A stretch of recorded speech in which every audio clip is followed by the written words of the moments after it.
Leti dosta smrdi, primjer meni je kuća tu odmah, leti ne možeš da sediš pridveče pred kućom da piješ kafu, frekalije smrdi na frekaliju.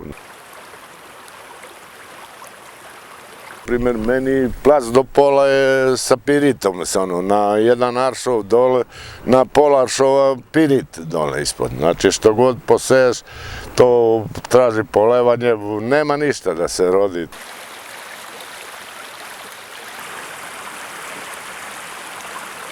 Ja možda neću doživim, ali neki ovi mladi da bar da dočekuju da teče jednom Bistra i da...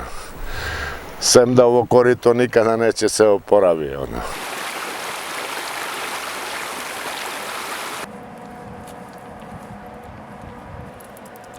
je baš dobro.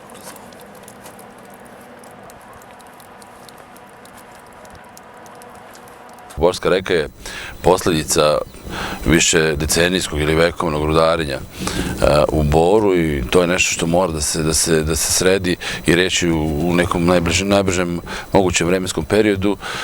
Nije samo posljedica rudarenja, posljedica je i gradske fekalne kanalizacije koje se na neki način direktno puste u Borsku reku, tako da i Bor i industrija i grad su na neki način zagađivači.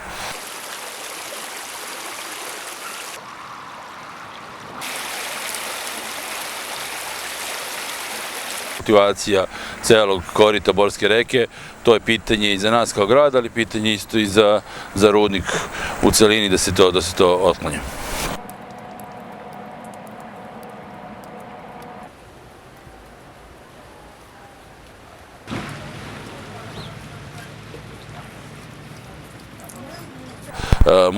Možemo mnoge stvari obnoviti, a osim života i ekologije je veoma teško obnoviti sisteme.